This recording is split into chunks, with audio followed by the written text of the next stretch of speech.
Hello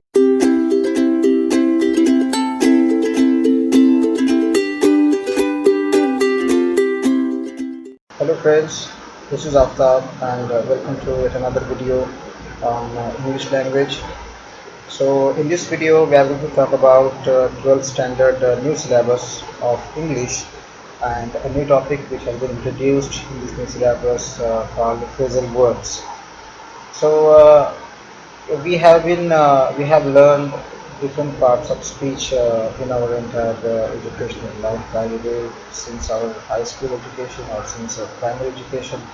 We have learned different grammar topics, but one of the most important topic which we should learn and we should get a mastery over it is phrasal verb, because not just because it is important for education, but because if you want to communicate in English, if you want to talk in English, then definitely phrasal verbs are going to help you out, to simplify your conversation and give you more confidence in speaking and in communicating. So let's start with this lesson on phrasal verbs. To understand what is a phrasal verb and how to use them and how to get maximum out of the phrasal verbs, you need to learn about verbs, adverb, preposition, adjectives and particles. So these are some parts of speech you should know or you should understand before learning phrasal verbs. So in this series of video we are going to talk about we will talk about all these prerequisites for learning phrasal verbs, and afterwards we will see what is a phrasal verb and how to identify it and how to use it in your communication. So as we see that the first lesson we are going to learn is about verb. So in this video we will talk about verb, by the way. So we will learn about what is exactly a verb, main verb, and there are different types of verbs which we will see in next few minutes. So what is a verb? So verb is an action. If you can see these pictures, you are seeing that there are some actions like flying, running, and standing, praying, sitting, and cycling. So you can see that there are different actions has been mentioned over here. So a simple definition of verb can be a word which shows action. The main verb of a sentence is actually a heart of a sentence. So verb is actually called heart of a sentence. Verb को sentence का heart, sentence का दिल कहा जाता है, and every sentence, हर एक sentence में आपको verb मिलेगा, तो और होना चाहिए verb. तो देखते हैं verb के different types and what exactly it is. So there are main verb, there is a main verb, and also there is a helping verb. So as the name suggests, helping verb which helps the main verb. So the main verb tells you the main subject, the main action of the subject or the condition of the subject, and helping verb gives more information, adds more information about the sentence. Maybe it is about tense, or it is about the gender of the person, of the subject, or something. If you see this sentence below, you can see that he drives a large car. So here drive is the main verb, to drive. And remember, verb actually, if it is if you are telling about verb, so every verb should contain to before it, to drive, to write, to play, something like that. But when you write it in a sentence, there is no need to add to in a sentence. So he drives a car. So drive, to drive is the main verb over here. And now in the next sentence you can see he is driving a large car. So drive is still, it is a main verb, right? It's a main verb, but before that it has been added, there has been added a helping verb, is. So drive is still the main verb and is the helping verb. He has a car. So here as is the main verb Right? Has is the he has a car. Has is a main verb. He has crashed his car. So here crash is the main verb and has is the main, it's a helping verb. So sometimes helping verb become main verb and sometimes it works as a helping verb to another main verb. So here crash is the main verb and has is the helping verb, but before that has was the main verb which was playing an action. He has a car means he have a car, उसके पास गाड़ी है, and yeah, he has crashed his car. Right? So main verb and helping verb. So let's talk more about this helping verb or auxiliaries. We call it a more scientific name. What is auxiliaries? So auxiliaries, जैसे मैं हमेशा आपको बताता रहता हूँ कि ये titles को लेके ज़्यादा कंफ्यूज नहीं होना है और ज़्यादा डर नहीं जाना है कि यार auxiliaries very difficult नाम लग रहा है, scientific name लग रहा है. So you don't have to worry. It's nothing serious or it's nothing difficult to understand these types, right? So let's look at the sentences. He's working, the gate was open, he has been working. So if you see what is common among all these sentences is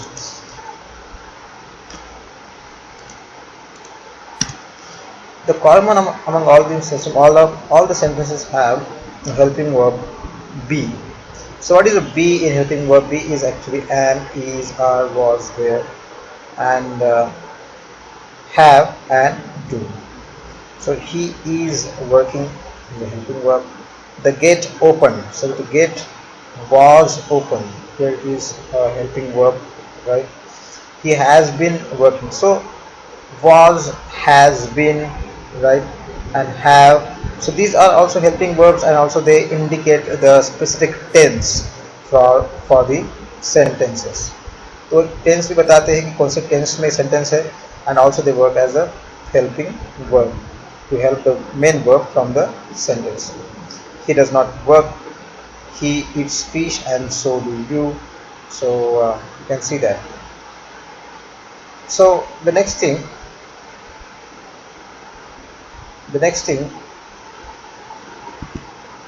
so the auxiliaries, the helping verbs has been used to make the sentence to indicate the tenses, to make it a questions and to make it negatives. As he has been working, it is in perfect continuous tense, and he doesn't work, negative sentence, and do you know him? Yes, I do, is a question sentence, introduction. So these are called the helping verbs or these are called the auxiliaries from the sentence.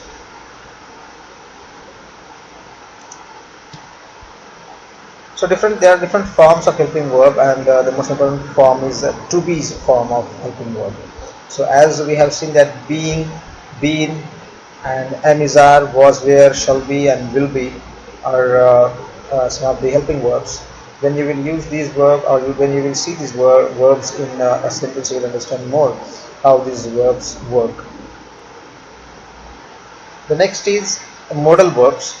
So modal verbs, the helping verbs can, could, may, might, shall, should, will, would, must and ought are called modal verbs. So we are still talking about the helping verbs and modal verbs are most useful and most important helping verbs from the list. So if you see, let's go one by one with the can and could. So we have a separate video to understand the use of can and could. So you can get more insights about the use of can and could in a sentence. So can is actually expresses ability or capacity, means your abilities can be expressed by can, and can and may are used to express permission also. So can be used as a permission, also may can be used as a permission. The next is may. So may is particularly used to express the permission. May I come in? May I borrow your umbrella? May I go inside? Or something like that. And also it is used to express possibility in affirmative sentence. To express possibility, अगर कुछ होने की गुंजाइश है, उम्मीद है, तो उस उम्मीद को, पॉसिबिलिटी को जो है वो आप मे का यूज़ करके, बता सकते हो। For example it may rain tomorrow, कल बारिश हो सकती है। इट मे रेन टुमारो, कल बारिश हो सकती है। तो आप पॉसिबिलिटी बता रहे हो कल की कि कल बारिश हो सकती है, may, it may rain tomorrow. The next is could, is actually a past equivalent of can. Can का जो पास्ट फॉर्म है वो कुड है, जैसे हमने प्रीवियस वीडियोज़ में, एक सेपरेट वीडियो में उसको देखा है। Then we have might used as the past equivalent of may. May का past है might, can का past है could. He said one might go, one could go, permission. I thought he might be at home, and here it is a possibility. Might be, here it is a possibility, right? So as you know, there are two uses of may. So there are two uses of might as well, because it's not a different case, but just a past equivalent of may. Now shall, it is used in the first person and will in all person to express pure future. I or we shall is I, we shall is less common than I, we, will. So shall and should can be used as a alternate or equivalent to each other.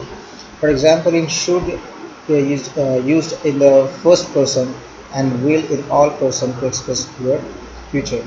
So I should, you should, he should, and they will, they should, something like that. And also the second use of should is sometimes to use in second and third person to express a command or a promise or threat. अगर आपको promise करना है, कोई command देना है, order देना है, या डराना है, ठीक है ना, threat, so you can use should in that case. For example, he should not enter my house again. So here you are ordering, you are using should to give order. And next is you should have holiday tomorrow. So here it is a promise that you should have a holiday tomorrow, or a suggestion that you should have holiday tomorrow because you are so much tired today. And the third is you shall be punished for this. You shall be punished for this. You are intimating, you are threatening that that आपको इसकी सजा मिल सकती है. You shall be punished for this. The next is will, used to express volition, characteristic, habit, assumption, or probability.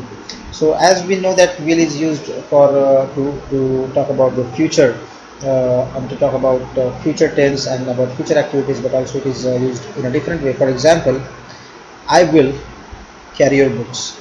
So that I am willing to carry your books. That it's my will, it's my wish that I should carry your books. I am willing to, I want to.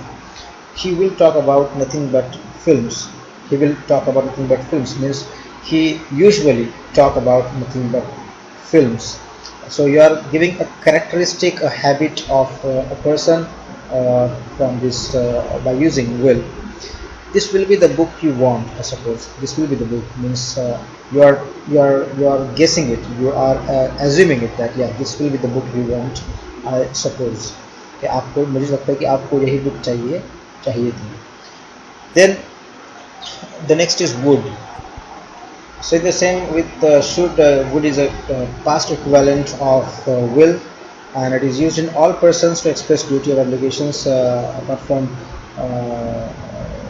all persons. I, we, you, your, he, she, it, they, all can go with would. So for example, I expected that I would get a first class. So it was not, मुझे लगा था कि मुझे first class मिलेगा. So it is a past equivalent, a past form of would. So let's see regular verbs. So those verbs that form their past tense with D or ED are regular verbs. So as you know that there are different types or different varieties of verb, you can say, and different forms of verbs, first form, second form, third form. So for example, if it is share in the present tense, and it will be shared in the past tense. And also there is one more part, that is past participle. We will talk about that later in a separate video of tenses. Alright, so share, shared, dare, dared. So only D or ED has been added to the main verb, to the present tense or to the root verb, it is called a regular verb. If the verb ends with a consonant, ed is added. If it ended with a consonant, if it is ended with a vowel, for example here share, share is a vowel over here, so we have added only d. If it is a consonant like want, t is a consonant over here, so we have added ed over here, such as kill, killed, ed. So these are called the regular verbs. Now let's see what is irregular verbs. So those verbs that undergo substantial changes when changing forms between tenses are irregular verbs. As I told you, there are different forms of tenses, first, second and third form. So in the present tense, if we see go, the past become went, a totally entirely different word. Run, ran, think, thought, spend, spent, feel, felt. So the verb is exactly entirely changed when we change the tense. जब हम tense को change कर रहे हैं तो verb जो है वो change हो रहा है. go का went हो रहा है, run का ran हो रहा है. So spelling wise and pronunciation wise also it is changing. So that's why it is called irregular verbs. Now transitive verb. Transitive verb is one whose action must be used in relation to an object, and when using the verb, it only makes sense if the verb is transferring action upon an object. That means the verb doesn't sound good or work on its own without an object. Means a verb which cannot come separate as one entity. अकेला कभी भी नहीं आ सकता ये verb, उसके साथ कुछ ना कुछ तो लगना चाहिए, आना चाहिए. उसको कहते हैं ट्रांजिटिव. देखते हैं सेंटेंसेस के through. I bring doesn't make any sense without an object. अगर कुछ यहाँ पे कोई ऑब्जेक्ट नहीं लगाए सेंटेंस में, सब्जेक्ट के बाद वर्ब के बाद कोई ऑब्जेक्ट नहीं लगाए, तो ये वर्ब का कोई मीनिंग नहीं रहता, वो कोई सेंस नहीं करता, doesn't make any sense. For example I bring, आप मैं लाया, क्या लाया, यहाँ पे आइडिया क्लियर नहीं हो रहा है. I bring a book for grandma. So that is makes sense because of the direct object book. I bring a book. It is a direct object. I bring a book for grandma. So यहाँ पे bring के साथ में लगा direct object a book. So the sentence become more understandable, more precise, right? I will bring my brother to the meeting. So here I will bring my brother. मैं कल मेरे भाई को लेके आया था meeting के लिए. I will bring my brother to meeting, right? Now there are so a few more sentences which can elaborate or which we can understand more about transitive verbs. Please carry the books for me. If you say please carry, then it doesn't make any sense. If you say can we buy, that doesn't make any sense. Johnny kicked doesn't make any sense. But if you add something to that, something to these verbs, the sentence gets its meaning. Johnny kicked up. Johnny kicked and you don't know what exactly he kicked. So Johnny kicked the ball, so you get you get an entire idea about the sentence, the meaning of the sentence. So this is called a transitive verb. It's very easy to understand transitive verb. Again, I told you that don't get confused or afraid by these difficult titles of the different types and different grammatical concepts and topics. It is nothing to worry about. The next is intransitive verbs. Intransitive verb is one that does not need to transfer action on an object in order to make sense. जैसे हमने transitive verb में देखा था कि verb के साथ object आना ज़रूरी था, उसके सिवाय जो सेंटेंस का मीनिंग है वो पूरा नहीं हो रहा था. बट इंट्रांजिटिव वर्ब में ऐसी कोई बात नहीं है, यहाँ पे ज़रूरत नहीं है. So there is no need of direct object. So for example, how did you get here so quickly? आप यहाँ पे इतनी जल्दी कैसे आए? आई रैन, मैं दौड़ के यहाँ पे आया. So there is no need for a direct object over here. यहाँ पे ऑब्जेक्ट की जरूरत नहीं है. फॉर एग्जाम्पल कुछ और सेंटेंसेस है. It snow actually snow is a verb to snow, बर्फ गिरना, बर्फबारी. सो इट स्नो, बर्फ गिरी. वी लाफ, हम हंसे. ही क्राइड, क्यों हंसे, क्या, we are not talking about that. But when we see a sentence we laugh, we get an idea that someone is laughing. right? He cried. He will probably cry again tonight. We did not. We didn't know. We don't know. They died. When did they arrive? When did they arrive? Woke up I. So if you see these words, if you see these sentences, you get an idea. आपको meaning entirely ना समझ में आए तो भी ठीक है, but आपको एक कंसेप्ट समझ में आती है कि हाँ वी लाफ, हम हंस रहे थे, आपको परेशान हो रही थी, वो रो रहा था, right? So these are called intransitive verbs. I hope you understand this video. I think the video have got a little lengthy, but I know it is a very important topic for your basics of English grammar, and to understand phrasal verb. It is very important for you to understand verb itself first of all. So that's why I will be uploading some online test for this topic. So check out the description for that, and we will see in the next video, and the next video will be on adverbs. So stay tuned for the next video. I'll be uploading it very shortly after this one. Thank you. Stay home, stay safe.